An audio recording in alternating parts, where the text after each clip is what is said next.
Welcome to Thriving in Construction, where we share insights, inspire growth, and break down barriers in the construction industry. Today's guest is someone who lives and breathes advocacy for small businesses in South Florida, Lawanda Wright. With over 2 decades of service to Miami-Dade County, Lawanda has become one of the most trusted voices behind the scenes, helping local businesses not only get momentum, but truly thrive. She currently serves as the Section Chief of Businesses Outreach and Education at the Miami-Dade County Office of Small Business Developments, where she leads a powerhouse team connecting small businesses to county contracts, technical assistance, and economic development resources. But her impact does not stop there. Lawanda is a connector, a mentor, a champion for women, girls, and entrepreneurs, serving on committees like the USDOT Women and Girls in Transportation Initiative and Economic Development Advisory Committee and the Open for Business Policy Committee with the Miami Foundation. She's also the Director of Operations at the Girl Talk One-on-One and a board member for the Peace Center for Girls Miami.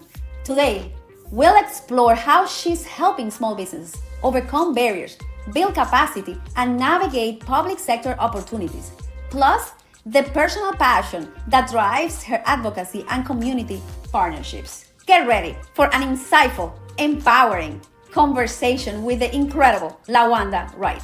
Hello, good afternoon. How are you today? Thank you so much for joining our podcast, Thriving in Construction. I have somebody here very special, not only to our company and to myself as a woman, but she's also very special to the Miami-Dade County, into the South Florida community, business community. Lawanda Wright. Lawanda, thank you so much for being here. Oh, thank you for having me. Anything for you, Patricia. I'm so glad that you've invited me to be here today. I can't believe how we evolved. I met you when I started the company and I started looking for understanding how the county works and all of that. What do you remember? I remember you coming in. Let me tell you, I remember you having on a white linen pantsuit and a blue top. I pay attention to things. And you had questions. It was in a meeting. I think it might have been at the airport. I don't remember exactly where, but you had questions and you wanted answers. And then you wanted to know about this certification program in the office that we work in. And so you've been able to come in, get certified, and be a heavy hitter as far as making some impacts and difference on some great contracts. So I'm glad to be here and see that you're still around.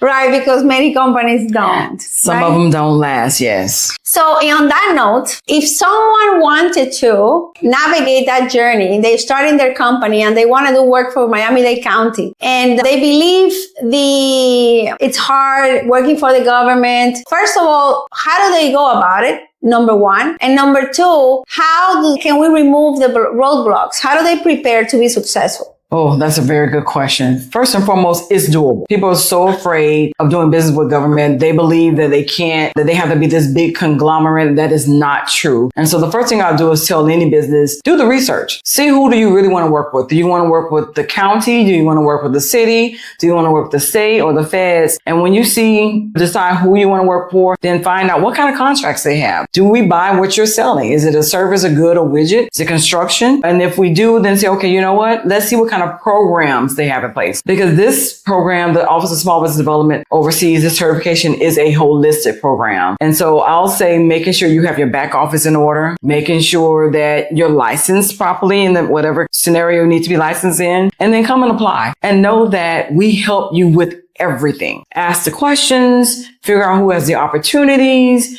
what it's going to take to get certified, the kind of contract that we're looking to get from businesses like themselves. Can you expand when you say we help you with everything, your office, what is exactly the outcome or the vision and purpose of your office? I know you've been 20 years, which is a lifetime of service and dedication. And I know how committed you are to help other people navigate their ways and be successful. And you do it because you're a servant leader.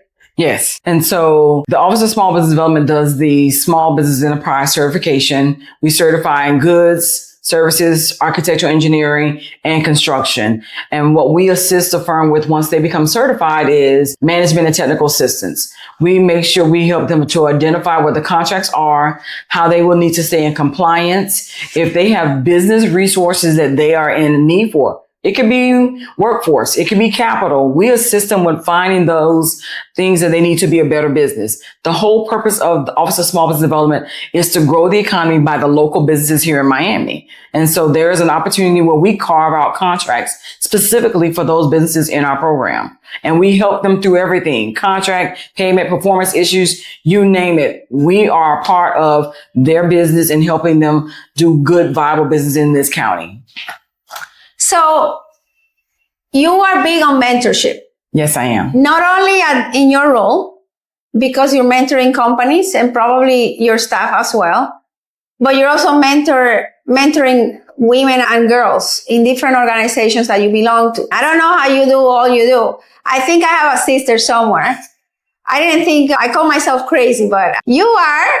How do you do it? How do you are able to mentor people in different sectors, completely different? Not only, and you have 4 kids. Yes, I do.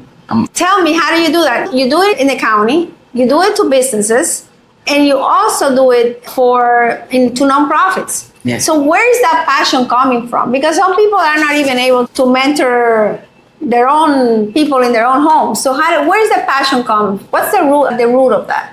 For me, it is somebody somewhere needs help. And that help can be, they need access, they need exposure, they need information.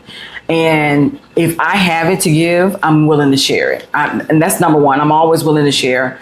I believe in serving others, and I believe in access and exposure. And so we have to believe that what we do would make a difference, but we make time for what we want to do. So when you talk about we have a lot going on, we do. Like you said, I'm a mother of 4. My job is demanding. I'm involved in things, but I'm not a part of any and everything. I'm very selective in the things that I want to be a part of and how I can help others. What impact am I going to make to them and how that impact is going to affect me? And so in being selective, I realized I have to do some things. I want to help some people. And the good thing about that is my children have seen what I do, and they're doing the exact same thing in their own ways, but they're supporting, they're helping. And so once again, that's creating a good legacy. That's showing others that there's opportunity and information out there. And we all should want to help others, no matter what is going on in our life.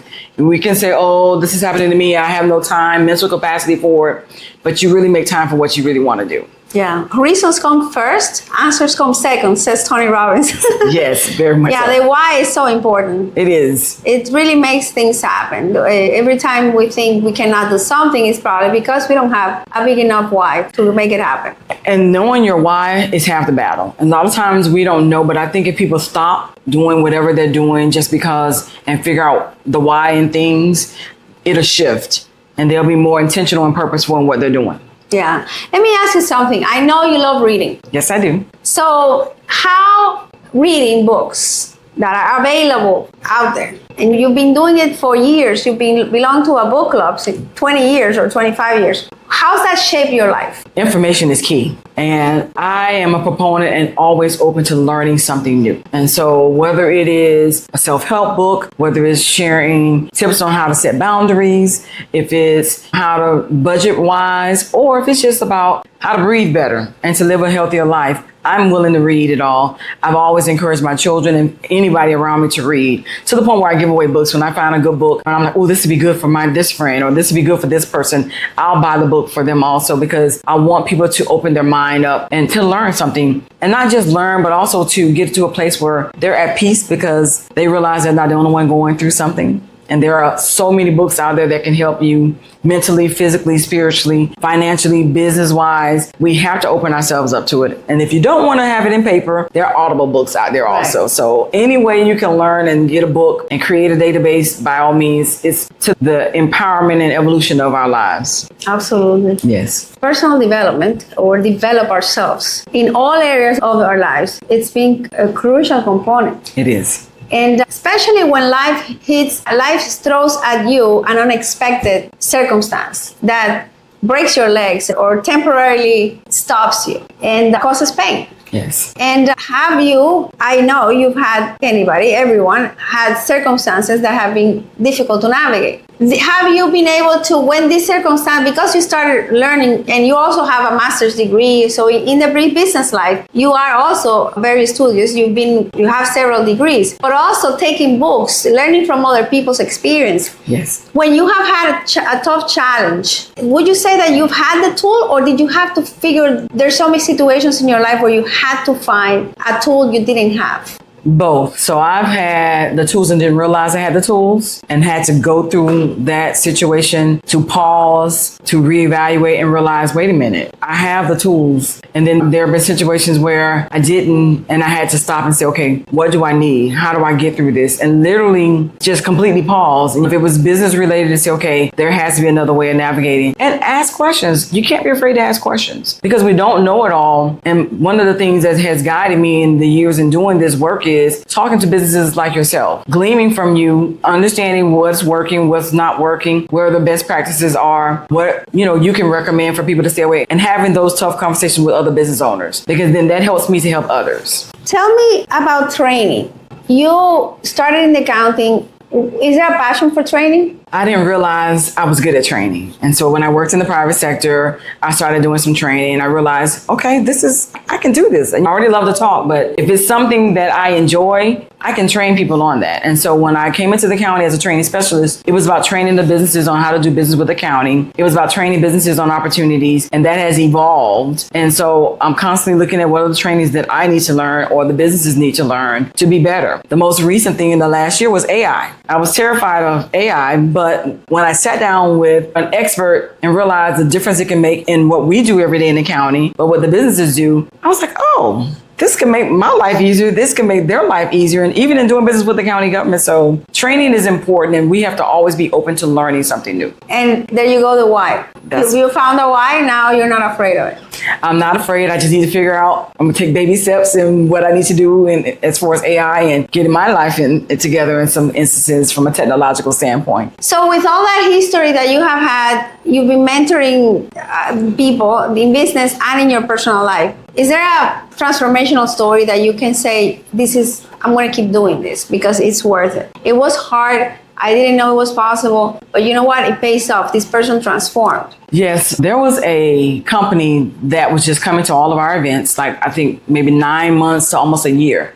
They weren't certified. They were just gathering information. They were hearing us talk about opportunities. They were seeing people give good testimonials. And one day they said, you know what? I'm going to try. So they got certified with Miami-Dade County. And as they're being certified, one of the first things we do is do a one-on-one needs assessment meeting. That meeting is literally to get to know the business, who they are, and how the county can help them in those contracts. We did that. We did an orientation. So they were still thinking, okay, I'll see what contract comes out to see if I'm ready on. When they bid, they didn't follow some of our guidance. They were under contract, but unfortunately, it was more than they can chew. They left monies on the table. They had some compliance issues. And so once that contract was over with, we sat down with them and reviewed where the pitfalls were, how they can engage and do better the next time, what successes that they did have, because it wasn't completely a loss. And they were able to bid again and win successfully and do great work. And that business today is not only doing business with the county, it's doing business with Broward, Palm Beach, and the federal government. And they're doing phenomenal. I can say I'm like a mama bear. I'm a proud mom. And I get excited for the businesses when they win a contract and they're succeeding, because that just shows what we're doing is working. Yeah. So what's happening in the county? Now that we have convinced people to give it a try, to not to be afraid, what is happening in the county in the next 3-5 years? Where's the big picture, and what do you think people should get excited about? I think people should get excited about doing business with the government in general. Don't run away from the government. It's not a best kept secret that you don't want to tell anyone. The more businesses we have involved in our program, the more opportunities we're able to carve out. And so even in construction in the state of Florida, there's been a shift as to what we can and can't carve out specifically, but opportunities are still there. And one of the things I would definitely recommend for any business coming in with the county, if you feel that you don't have the capacity, partner with someone. We encourage partnerships. It is a great way to get your foot in the door and not risk everything, because you get to partner with someone. But there's work that's coming out in aviation, at Seaport, with the Transit Authority, Miami-Dade Transit and Public Works. There's general goods and services that we buy every day, all day. People don't realize this county has work. And so whether it's in the medians, it's at the parks, whether it's solid waste, there is opportunity. And we help you with all of those things. We don't expect for you to come in knowing everything. We're going to help you and guide you as much as possible. We won't do the work for you, but we're going to guide you. And just take heed to that guidance. But there's plenty of opportunities, especially in the next couple of years, whether it's redevelopments, whether it's changing out the terminals at the airport, the roadways. As you see here in South Florida, we have our mass transit system revitalization. There's a lot more culturally events that's coming to South Florida. FIFA World Cup is coming 2026 in Miami. So you're talking about opportunities with a big national organization. So this is a good time to get involved. Yeah, absolutely. And so if people want to find out information on procurement in the county, what's the website they need to contact? So they can go to miamidade.gov/strategic procurement, and that's for vendor registration and to see opportunities. Or they can come to our website at miamidade.gov/small business, and so you can see our free certification and all the services we provide on that website. So miamidade.gov/strategic procurement for vendor, miamidade.gov/small business for the small business certification and the programs that I oversee. So I'm curious because you're a powerful leader in the county. Thank you. And you work really hard to be where you are, and always very diligent and always willing to help. And yes, that is noticeable. We are testimony of that. So two things I would like for you to talk about. One is about partnering across other entities in the county, because you are in an area that services a big county, and collaborating probably with even other counties. Yes. So talk about collaboration, the power of that, the importance of that, and also leadership. Yes. How are you able to influence the thoughts, the emotions, the actions of other people that you might not be their direct supervisor, but you understand there's an outcome that we have for the better of others and the county? How do you make that happen? It's a long question, but I'll start with the latter one. As in the position that I am in the county, one of the things is the other county departments helping them to understand what small business development our role is and how that impacts them in soliciting a small business, awarding to a small business, and making sure that business is good and viable and providing the sources that they've been contracted to. So we do trainings with the departments in-house to make sure they understand our role and then what we're looking for and what we expect from the small businesses. And sometimes it's just a matter of understanding what's expected, because at the end of the day, it impacts the entire county. We're trying to grow the county by having opportunities with our local businesses. And so many times what we're finding is the department will say, I know these businesses, but they're not certified,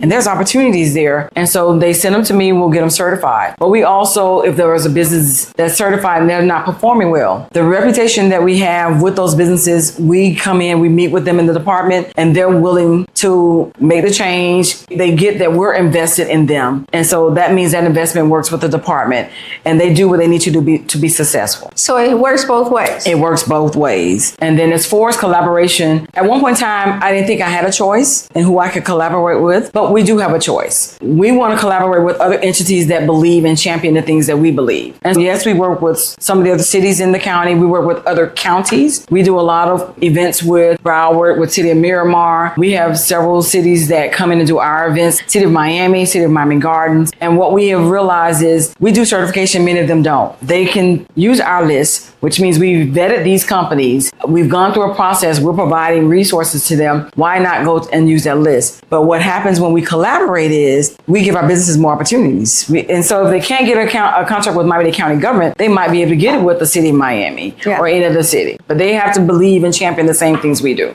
Yeah, I agree with that. And what do you say in all these years?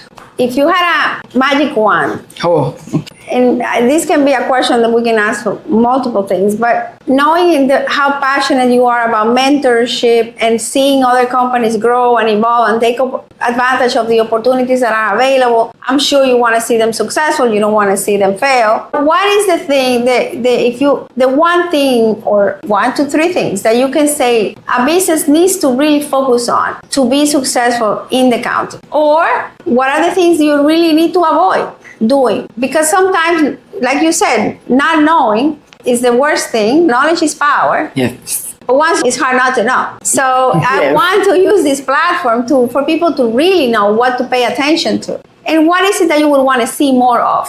First and foremost, you have to have your back office in order. So administratively, you'll be surprised. So many businesses do not have their back office in order. And you can have been in business for 15, 20 something years and still do not have that together. And so taking the time to make sure that you're up to date with your licensing, that your lease agreement is up to date, that you have a financial system in place to make sure that you can account for what you're due from clients and what clients owe you, and so on and so forth, and making sure that you're in a position, you know your position financially, because you can't bid on something if you don't know your current financial position. So having your back office in order will allow them to have the capacity to know what they can bid on, and knowing that true capacity and working within that. And as you grow and scale up, then you move on. Also, staying away from being so desperate. A lot of times businesses just want a foot in the door, and that desperation gets them in trouble. Do the research and homework with other vendors that you want to work with. So whether you're partnering or you're being a subcontractor to a prime, do the research. Most times public entities can tell you, hey, they've done this many contracts, this is how successful they've been, or maybe they haven't been successful, but you can make an informed decision on the people you're looking to do business with. So do that research, because working with someone that literally you should have ran the other way from, if you would have just asked their experience with working with the county government or anyone else, you could have made a better decision. And so having a back office in order, being informed and doing the research to know who you're working with or who you want to work with can go a long way. And it will help you to be more successful in working with the county government. I think in general in life, to be honest. And don't be there. I love what you said. Don't be desperate. No, because that desperation, I think, is the cause of trouble. It is. And a lot of let's talk a little bit about that. Let's go a little deeper on that, because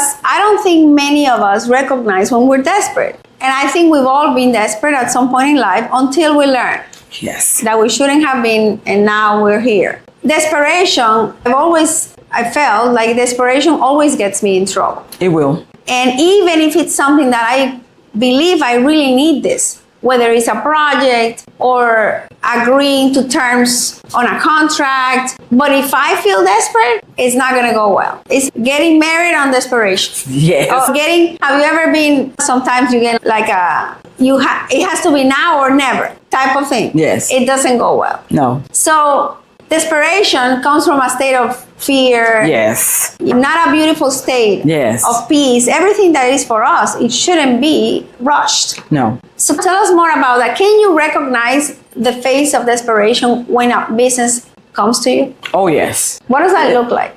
It's amazing. And it's the same look every time. No matter the business, the industry that they're in, they come in and the first thing is, I bid on this contract. This is what I bid. And then I look at their face because they pause. And when they pause and I said, you can't do it at that. No, I don't know how I'm going to do this, but I need it. So you're so desperate that you weren't thinking clearly, that you left monies on the table, or you don't have the skill sets or the bodies to do the work. And now you're trying to figure out, how am I going to get this done? How am I going to provide this? Say you didn't even have the inventory in place to provide the good that you promised. And so what that does is costly.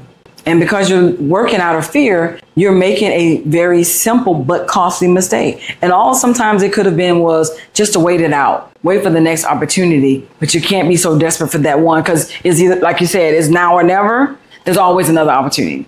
I learned recently, and I'm using this, that no means next opportunity or next option.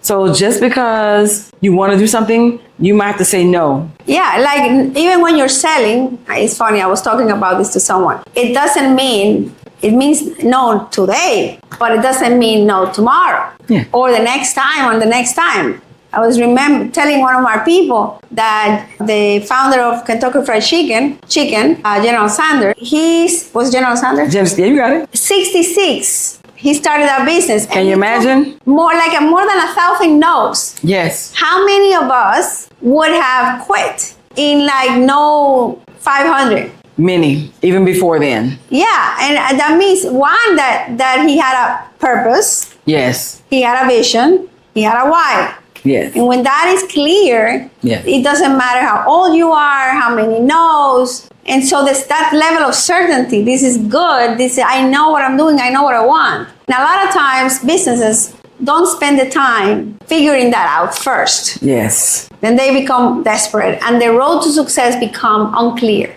And when you're desperate, but you have a great idea, you have to pause. And so the pause can be a good thing and a bad thing, but make the pause into a good, turn it into a good, because when you know you have a purpose, you really know what your why is, but maybe you're not sure how, take the pause to figure out who's done it, who's doing it. And yes, they may be your competitors, but go do the research on them. And you may find out something different that you do that's going to make a bigger impact. And then for the next option, and not the no right now, but the next opportunity, you'll be able to be successful. Or you can also figure a way to collaborate with that entity. Collaborate in partnerships. And collaborate and partner and add value. Add value. There's something that you might be able to add value to. Yes. I really believe the times we're living are times where we really want to focus more on partnership because we're split on resources. Yes. And if we collaborate, you might have a resource that I don't have. And if we think about growing, co-elevating each other, we all can be successful in a life where there's abundance. Yes, even though there's abundance, I definitely agree with you. Partnerships and collaboration is key because it can make a difference when several can come together and get something done, and it gives you the experience that you may have needed that you didn't have so much on your own, and that opens the doors for other opportunity and maybe even other collaboration. Yeah, absolutely. So pivot, changing a little bit. South Florida is evolving since COVID incredibly, and you mentioned a little while ago that the times have shifted. So you're not able to maybe advertise the same way. What has changed? So for the construction industry specifically, that's been the biggest change where we're not allowed to make set-asides. And so a set-aside is where only a certified firm can bid on that contract with construction, but there is still plenty of opportunities there. There's still an opportunity for unsolicited contracts under certain dollar thresholds to go to those in our program. And there still is opportunities for partnerships and collaborations and working as a subcontractor even in that capacity. And so the work hasn't gone away. It's open. It's more open in some cases. And so does that make a company fearful? It could. But once again, if you're really determined and you want to do something, you have to get to know network. I'm really big on networking. Get to know those bodies and those people who's doing that service, who's doing that project to see, okay, how can I be a part of this? And so there's still opportunities out there. In the goods and service industry, we know there's change with the tariffs. Now be informed on how this impacts your business going forward. We can't live in a bubble where we say that doesn't impact me, because it does eventually. Everything trickles down. And so being informed in how all the changes that is happening globally does impact us within the state and then locally here in the county. That will help a business submit a proposal, do an opportunity in a way that they've encountered and they've thought about everything. Now, do you always cover everything? Maybe sometimes not at first, but eventually you do things well enough, you will be able to say, okay, this is how I need to do this based on this that's coming down the pipeline or these changes that I've already put into effect, and it's going to cover you. And at the end of the day, document everything that you do. Put good agreements in place, whether it's a subcontractor agreement. Make sure you're clear on what you're held responsible to do in any of whether it's a collaboration or partnerships or contracts. I think you said it clearly. A lot of times companies don't have the back office support. Construction, we're talking about construction here in this case. And this is why I decided to write a book to help businesses that they know how to do the trade, but the office work, which cannot be underestimated. It's not office work like you're just writing a letter. No. Where it's so many aspects to be successful in a construction company. So much has to be done, so much. We've come up with at least 12 pillars to be able to be successful. And the rate of profitability on a general contractor it's less than 2%. Wow. So that means to make that, you need to be able to do so many things right. Yes. And so the back office part cannot be underestimated. And that's why we wrote the book. It's got 10 chapters and it goes through all of the elements that are really important to have a company from the beginning for companies that are starting. And the reason we created that, thinking in the electrician, the plumber, the trades, that they work so hard. Yes. And sometimes they're not successful because they don't know how to build. Yes. Oh. That is one of our biggest nightmares. Yeah. not billing on time, etc., etc. So the county, do they provide training on that in that regard? So we don't necessarily train you on how to do your back office, but we have partners that we partner with that have several cohorts. And I know it's time to take out, but it also, whether you're in a cohort to teach you how to do that, or we know to advise you to say, hey, you need to have a construction attorney, not just a regular attorney if you're in the construction industry. You need to have a bookkeeping system that helps with schedule of values and different things that are key to the construction industry. So carving out the monies to have the right resources, systems in place, the construction attorney, if you're saying that you're in an industry that you have to have a license, that the license says up to date, having multiple persons with those licenses in your company could be worth paying for those things. But there are also resources, and I'll say Career Source South Florida, for instance, they will pay for your trainings for your staff. And so there are things out there that will pay for training, or that will say, this is the software that we have an agreement with that you can get at a discounted price because you're in this program. Those things can help you. And so whatever we don't do in-house, we have partners who we can directly and we can count on that will be able to provide those direct resources to our businesses. And so they just have to take advantage of it. You got to say yes. Take the step and take advantage to establish it and do what it takes to implement it, because implementation is key. It is very key in all of these changes in the back offices. You can't be a jack of all trades. Because like you said, you can be great at the craft, but if you know how to do everything, you still can't be everywhere at one time. And so they have to have the key people and the key resources helping in those areas, and make sure they're really skilled and trustworthy. And verified.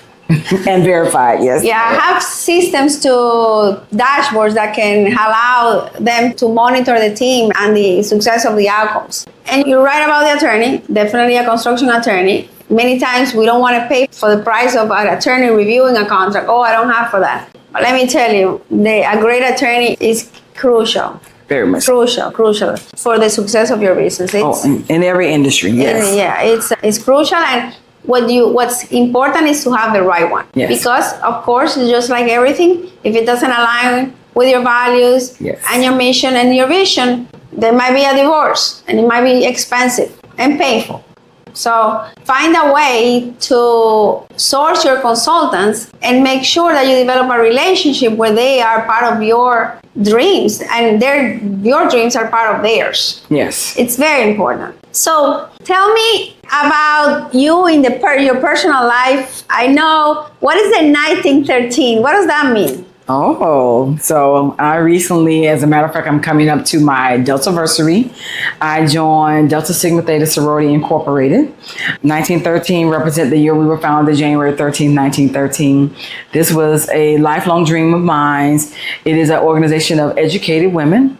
We are about sisterhood, servanthood, scholarship. And so we're helping women and children at all times. I'm a proud member of it. My daughter's a proud member. But this was something, even at this point in my life, that I was still able to accomplish. And so I tell anyone, if there's something you want to do, it's never too late. It's never too late. And so you have to find a way to get it done. You have to make sure the timing is right. And it worked out for me last year. And so my 1-year anniversary is coming up on April 27th. I'm so excited, along with my sisters who I went over across with. And so this is just one of several things that I'm a part of in reference to women and girls in my life.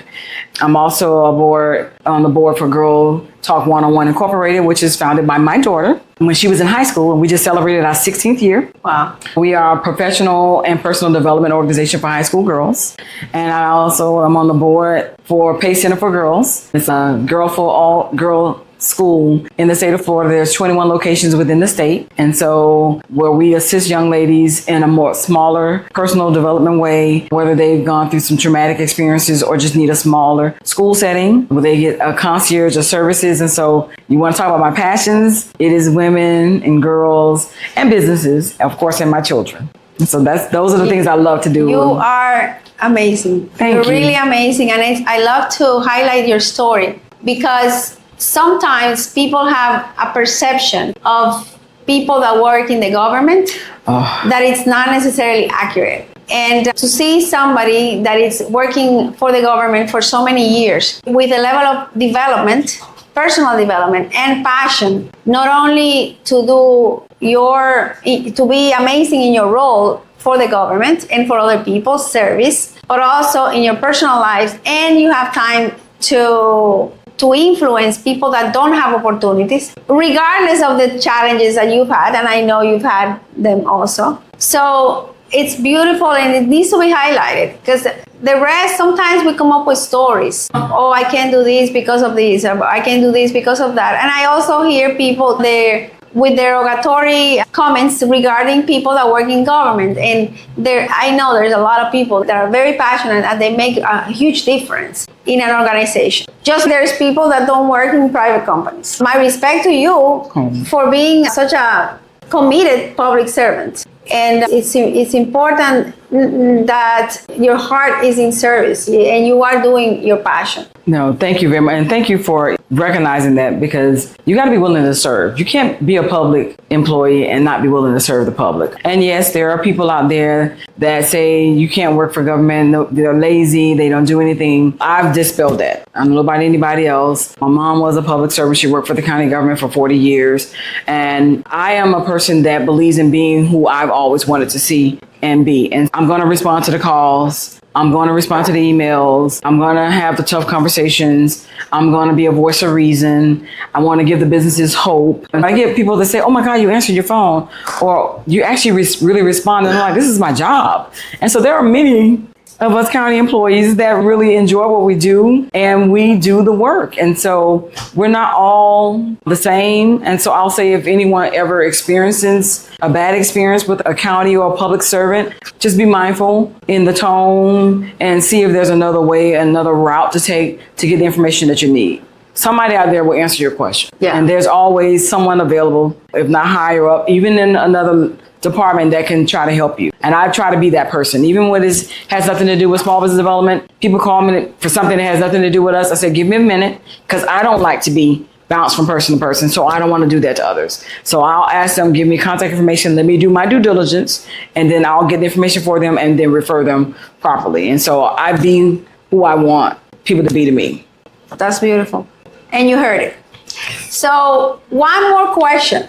Access to capital. If people have that challenge, where do they go? Because I remember long time ago having at the beginning, and there were programs to give companies access to capital. Not a lot, but something. What's the avenue for that? Is that still available? It is still available completely. And in my office, I have one of my team members that literally is dedicated to helping businesses with access to capital and even bonding assistance if they're in construction. And because we get it. And his job is to basically review your financial status, which means you have to be honest about it. Even, I don't care how ugly it is, but in order for us to help you, you got to be honest about where you stand.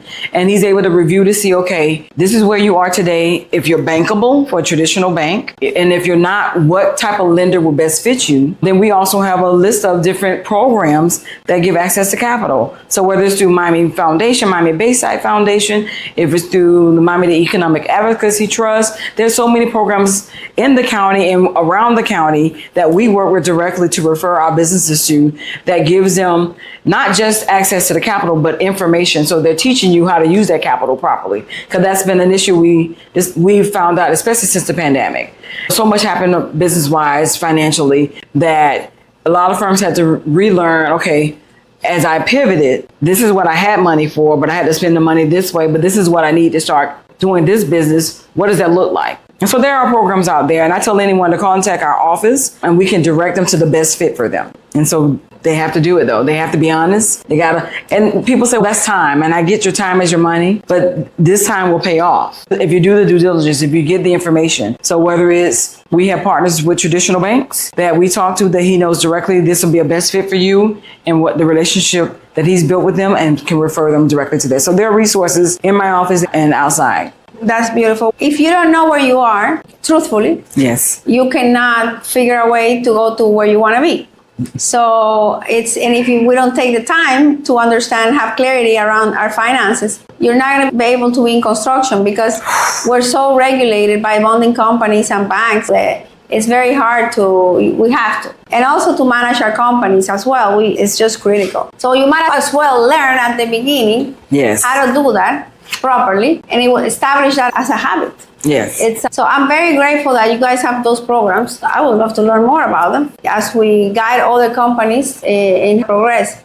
And so what is the next goal that you have for these women that and girls that you're very passionate about? Is there a number that you want to, do you measure your progress with a number? I want to help this. What's the outcome? What do you want by the end of the year? And the last question, this is really the last one. The end of the year, this year, what are you transforming into?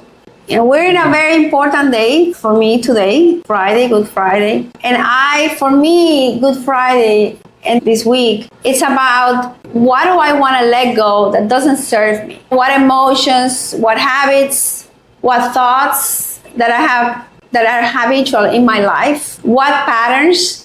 What behaviors do I want to let go of that are not necessary for the who I want to become? And so my question is, these girls that you're so passionate about helping, and I know you are, is there a goal that you're going to celebrate at the end of the year? And if not, are you going to come up with one? And then what is my good friend here, who I celebrate because I can see how beautifully you have been transformed as a soul, as a human, as a professional. What's going to stay in the past? Not because it served you, but what are you bringing into the future?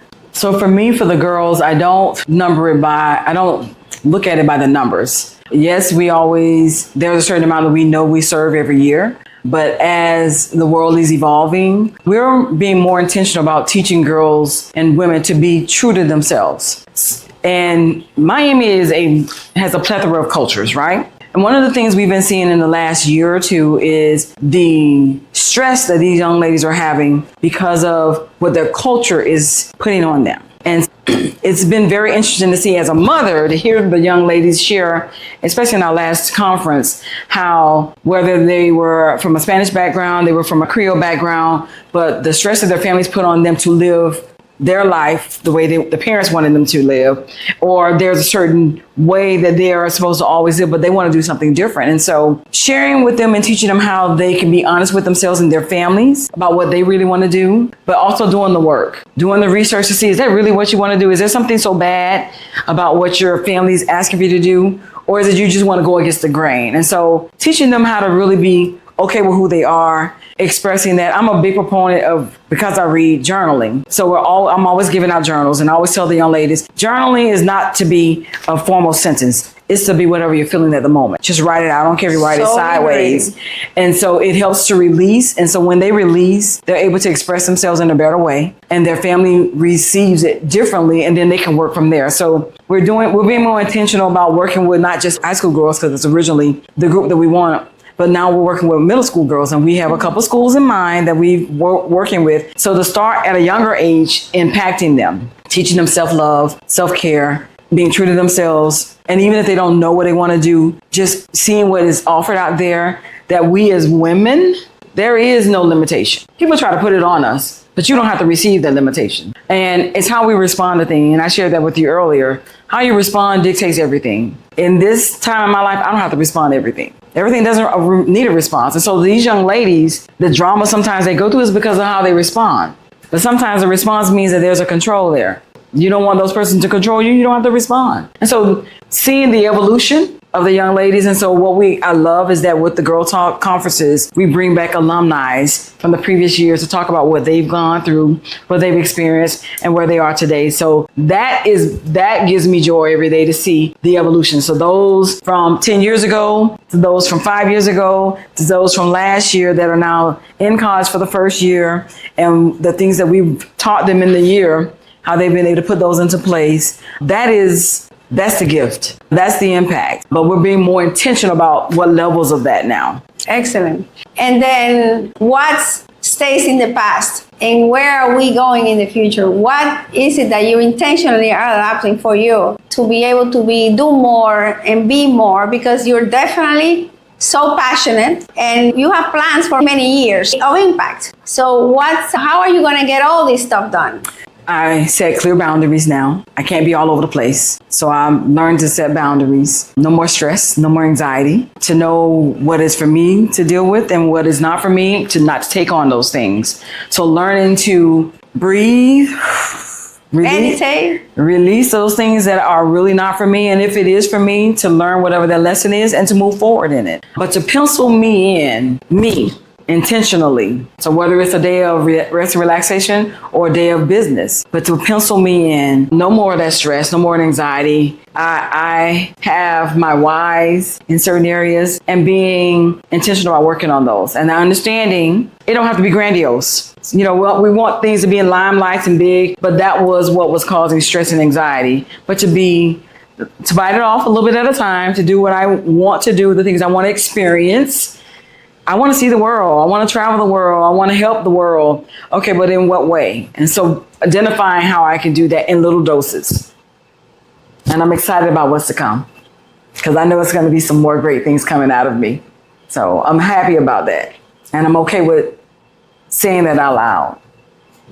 Awesome. And I hear when you say boundaries that you're protecting your time, energy, and focus. Yes. Because in reality, we need to be able to do that in order to make progress in the areas that we want.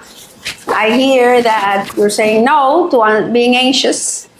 Yes. And saying yes to experience, which I translate that to being present. Yes.